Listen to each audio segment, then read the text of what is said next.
ఒక చిన్న కోతి వీడియో బాగా వైరల్ అవుతుంది. దాని పేరు పంచ్. అసలు ఈ చిన్న ప్రాణికి అంతమంది ఎందుకు కనెక్ట్ అవుతున్నారు? దీని వెనుక ఒక ఎమోషనల్ స్టోరీ ఉంది. పంచ్ పుట్టగానే వాళ్ళమ్మ తన్ను వదిలేసింది. ఆ ఒంటరితనాన్ని తట్టుకోలేక విలవిల్లాడుతున్న ఆ చిన్న ప్రాణికి జూ కీపర్స్ ఒక ఆరెంజ్ బొమ్మను తోడుగా ఇచ్చారు. అప్పటి నుండి పంచ్ ఎక్కడికి వెళ్ళినా ఆ బొమ్మను వదలదు. తిన్నా, నిద్రపోయినా, ఆఖరికి భయమేసినా ఆ బొమ్మనే గట్టిగా హత్తుకుంటుంది. రీసెంట్గా ఒక వీడియోలో వేరే కోతులు తను ఇబ్బంది పెడుతుంటే తను వెంటనే వెళ్ళి ఆ బొమ్మను హగ్ చేసుకుంది. ఎందుకంటే ఆ ప్రపంచంలో తనకున్న ఒకే ఒక్క సేఫ్ ప్లేస్ ఆ బొమ్మే.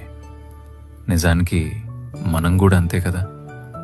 మనందరి దగ్గర కూడా ఇలాంటి ఒక కనపడని బొమ్మ ఉంటుంది. అదొక మనిషి కావచ్చు, ఒక జ్ఞాపకం కావచ్చు, లేదా మనకిష్టమైన ఒక చిన్న అలవాటు కావచ్చు. ప్రపంచం మనల్ని కాదనుకున్నప్పుడు మనకు కూడా పంచ్లాగే ఒక ఓదార్పు కావాలి.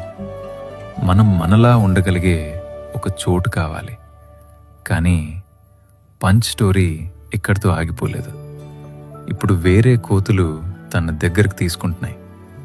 సో ఫైనల్గా ఇది కేవలం ఒక కోతి గురించో బొమ్మ గురించో కాదు. ఇది మన నిస్వార్థమైన తోడు గురించి.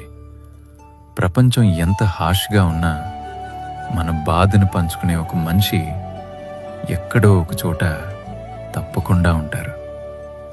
Just wait for it.